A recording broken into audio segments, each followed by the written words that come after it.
ತಿಪಟೂರಿನಲ್ಲಿ ಇಂದಿನಿಂದ ರಾಷ್ಟ್ರೀಯ ಮಟ್ಟದ ಪುರುಷರ ಮತ್ತು ಮಹಿಳೆಯರ ಹೊನಲು ಬೆಳಕಿನ ವಾಲಿಬಾಲ್ ಪಂದ್ಯಾವಳಿ.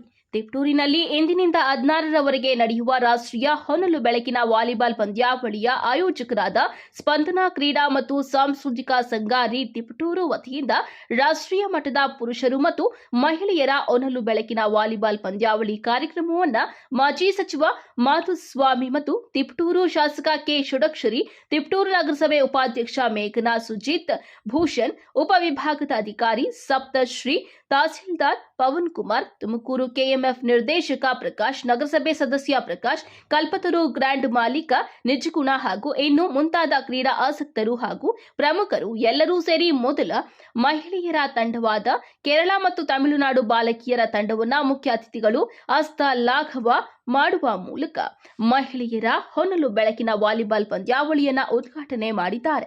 ವರದಿ ಸಮರ್ಥ್ ಪ್ರಕಾಶ್, ತಿಪಟೂರು. ಇವತ್ತಿನ ಈ ಅರ್ಥಪೂರ್ಣ ಕಾರ್ಯಕ್ರಮದ ಉದ್ಘಾಟನೆ ಆಗ್ತಾ ಇದೆ. ಇದೊಂದು ತಿಪಟೂರಿನಲ್ಲಿ ಮಹಿಳೆಯರನ್ನ ಸೃಷ್ಟಿ ಮಾಡ್ತಾ ಇರುವಂತಹ ಒಂದು ಕಾರ್ಯಕ್ರಮ, ಅರ್ಥಪೂರ್ಣ ಕಾರ್ಯಕ್ರಮ, ಸದುದ್ದೇಶಿತ ಕಾರ್ಯಕ್ರಮ.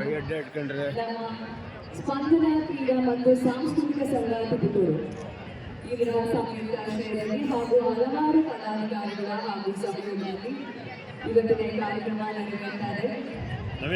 ಈ ಕ್ರೀಡಾಪಟುಗಳನ್ನ ನೋಡಿ ನಮ್ಮ ಮಕ್ಕಳು ಕೂಡ ಉತ್ತೇಜಿತರಾಗಬೇಕು. ನಮ್ಮ ನಾಡಿನ ಹೆಸರನ್ನ, ನಮ್ಮ ತಾಲೂಕಿನ ಹೆಸರನ್ನ, ಜಿಲ್ಲೆಯ ಹೆಸರನ್ನ, ರಾಜ್ಯದ ಹೆಸರನ್ನ, ದೇಶದ ಹೆಸರನ್ನ ಉನ್ನತ ಮಟ್ಟದಲ್ಲಿ, ವಿಶ್ವ ಮಟ್ಟದಲ್ಲಿ ರಾರಾಜಿಸುವಂತೆ ಮಾಡಬೇಕು ಅನ್ನೋದು ನನ್ನ ವೈಯಕ್ತಿಕ ಕಳಕಳಿ. ಈಗ ಮಲ್ಲೂರನ್ನ ಆಕಾಶಕ್ಕೆ ಆಕಾಶಕ್ಕೆ